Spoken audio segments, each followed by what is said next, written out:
The following broadcast may contain mature content. A little listener discretion would be jolly well advised.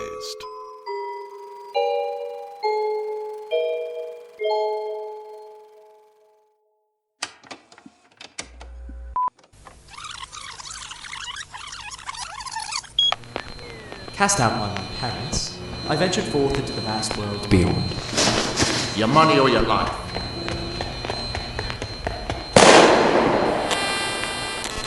For what it's worth.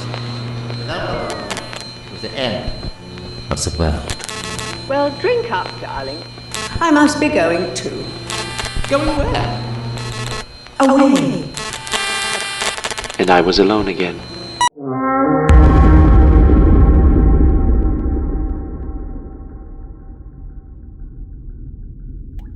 In truth, of course, I was no more alone than I had been before.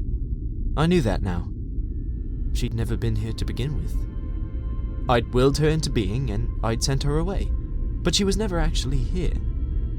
She spoke to me, guided me, because I was lost and panicked and frightened.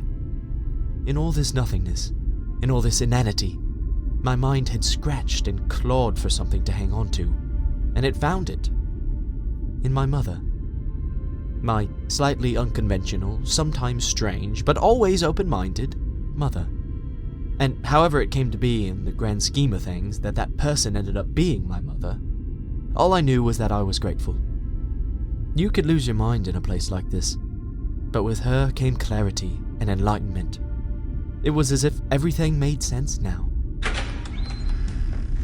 That was until Mrs. Anna suddenly reappeared, wearing a pair of Mickey Mouse ears, and nonchalantly proceeded to clear up the tea things. Mrs. Anna? Yes? Why are you wearing Mickey Mouse ears? How should I know? You're the one with all the answers. You know everything now, apparently. Quite what she meant by that, I wasn't sure. But oddly enough, just at that moment, a memory from my childhood popped up from out of nowhere and answered my question for me. Oh wait, yes, I do remember. My 13th birthday party, if I'm not mistaken. Mother insisted I wear them, despite my begging and pleading. She said they were distinctive and would make the occasion memorable. They certainly did. Everyone laughed at me. I cried my eyes out, and later that night I wet the bed. Oh, you poor, impoverished wretch. My heart bleeds for you. There's no need to be like that. I can be whatever I want. And don't get uppity with me, Mr. Gilded Child of your free market economy. It's your mind, not mine. Good point. Anyway, it is you who should be wearing these, not me. You people are the great consumers. You all consume and consume and consume until you are fit to burst, while the rest of us get flushed down the toilet in the process. That is all I am. All the rest of us are. Just the end result of all your consumption. That's not a very flattering self-portrait, Mrs. Anna. I was still quite mesmerized by the sight of a grown woman going about her business in a pair of Mickey Mouse ears as if it were the most natural thing in the world. Your factories fill the world with crap, filling the air with crap in the process, and when you're done with it, you dig a big hole in the earth and crap it all out. It's all crap. It's supply and demand. It's the basis of economic survival. It's a con. If you ask me, you should all be wearing Mickey Mouse ears. Mouse ears and t-shirts that say, I bought it all. Yes, then I would laugh. Then I would be tickled pink, as you people say. As she continued to clear the table, humming merrily to herself, clearly pleased with her scathing denouncement of current economic policies and mass consumerism, I began to wonder where all of this was leading. How much longer would I be here? Or was this where I'd always be? I truly hoped not. Mrs. Anna? Questions, always with the questions. She stopped what she was doing and glowered at me. What now, my poor little overprivileged, undereducated, premature death? What do I do now? Why ask me? You're the one with all the answers. But I'm not. Oh, yes. You know everything now. No, I don't. Of course you do. Don't think I didn't hear that sickly little speech you just gave about your mother coming to you just when you needed her most. What was it? Yes. But with her came clarity and enlightenment. It was as if everything made sense now. My God, it was all I could do to stop myself from vomiting. It was like watching a Mexican soap opera. Mrs. Anna! I was suddenly mortified at the thought of my most private thoughts being snooped on. Were you at the keyhole? What? Who do you think I am? How dare you suggest such a thing? But how else You could... think I am some low-rent housekeeper that snoops around her tenants' drawers looking for some cheap, nasty pleasures? Is that what you think? No, I was listening in your head, dummy. I'm in your precious little first world head, remember? Comprende, mi amigo muerto? Oh, of course, yes, I'm so sorry. I didn't mean to imply that... Forget it. Anyway, you're the least of my problems. I meandered over to the kitchen window and looked out, which was actually a rather pointless exercise since all that could ever be seen from it was pitch darkness. Still, it seemed to be the sort of thing one does when one's deep in thought, so that's what I did. The thing is, despite what I know, despite my mother's insight and illumination on all of this, I'm still not sure exactly what it is that comes next. What can I tell you? That's death.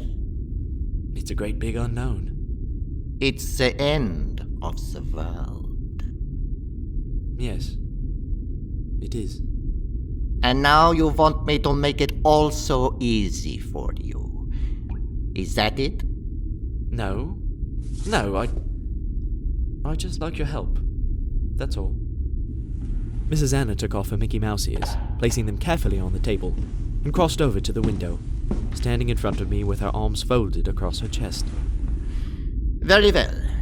You will get my help. I was quite taken aback by her sudden generosity of spirit. Really? What? You think I am joking? Everything is a joke for you, yes? Or maybe you think I am a liar because my accent is different from yours. No, I... Thank you. Anyway, it's time you went. I told you would. You all do. In time. She then gave me a sly look and chuckled. Most of you. What happens to those that don't? You don't want to know.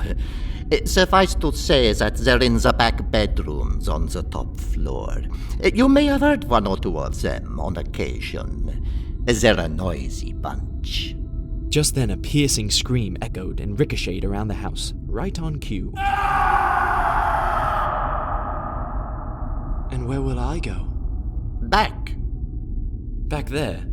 Yes. Again? Yes. As the same person? The same person living out the same life? Of course not. Are you crazy? You think I do all of this just so you people can go back and make the same mistakes over and over and over again? She scratched her head and paused for a moment. On second thoughts, don't answer that. Anyway, this is... this is where it gets a little tricky. In what way?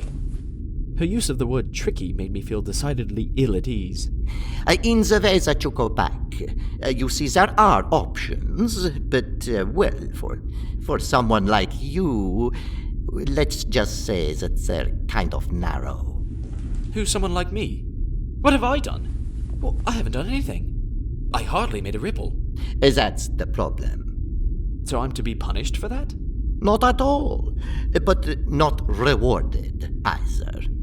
And don't blame me, I just do what it says in the guidebook. Which is what, exactly? Well, if you were more, liberated in mind and spirit, your awareness more heightened than it is, you could return as maybe, say, a saint or a hero of some sort, beloved and adored by right-minded people everywhere. Oh, how they would sing your praises from every corner of the earth. You would be bathed in respect and admiration. That sounded very appealing. Yes, I like that. I like that a lot. Is there any possible way that I... No. You're far too bound up in your Western concepts of truth and meaning. You feel the hot breath of death against your neck, and you still reach down to see if your wallet is still there. I won't, I promise. There's nothing in it, anyway. On the other hand, a brief look at your brief life shows that you didn't kill or cheat or swindle your way through it. You didn't sell your soul to reach your goal. No, I didn't. Though, I really didn't have a goal, either. Not that I would have, though. And that is good, because the place of return for self-serving parasites is a very bleak place indeed. A raped landscape of black roads they are forced to travel, leading to faceless, colorless buildings that offer them nothing but cold comfort and a lifetime of insignificance. This is not a good place to be, trust me. Even a Bulgarian would find it tough going. And that's not me, right? I mean, just to be sure. No. No, for you, for better or worse. It is back to the ordinary human world to live the ordinary human life. The rest is up to you. Make it count. I will. Yes, I will. I'm going to do great things. I'm going to make an impact. I'm going to be remembered, not just after my death, my next death, but for generations to come. I'll be in books of record and journals of note. I'll be brought up at dinner parties and quoted in lectures. I'll be referenced and reevaluated, revered and reinterpreted. I'll make an indelible mark that will never be erased. Mrs. Anna looked at me with a strange smile on her face. Or maybe, if you're really lucky, you'll just be content. Yes, or content. I'm sure I could be happy with that, too. For what it's worth, I think you have a much better chance at making your indelible mark. But what do I know? I'm just the hired help. Either one sounds nice. Mrs. Anna pulled a handkerchief from inside her sleeve and blew her nose in it quite vigorously. Very well then. If you're sure you're ready. I am. I must warn you, though. It's not pretty back there. Never was, but now it's just getting faster and nastier. The ice is melting, the sea is rising, the oil is drying up, and the sheep have cataracts.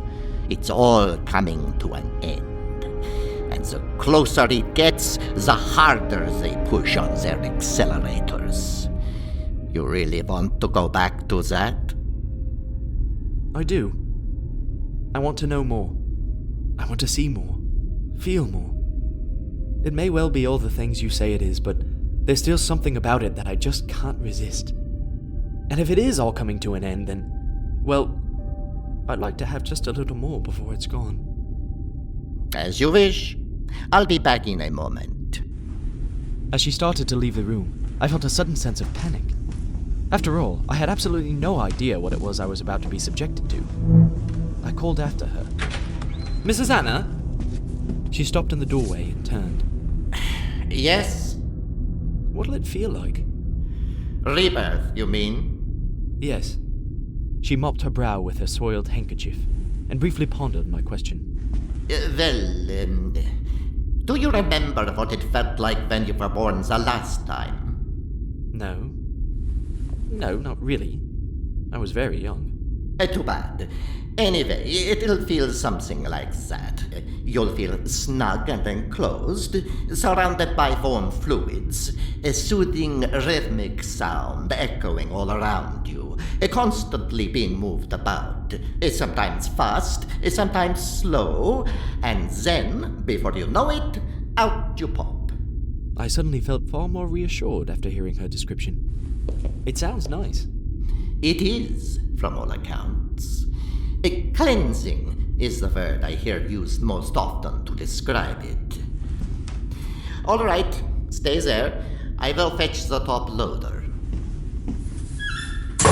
As she disappeared out of the door, I was left to ponder what on earth she'd meant by the words top loader. Whatever it meant, it sounded decidedly ominous.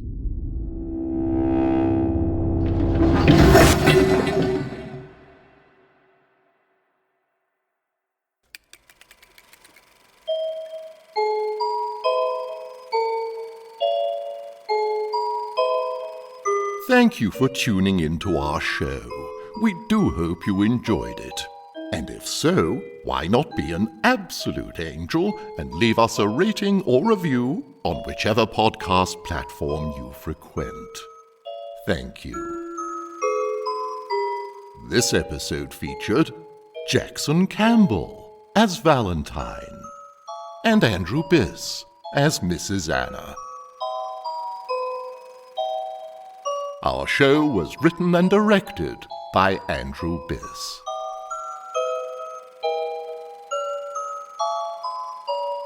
Until next time.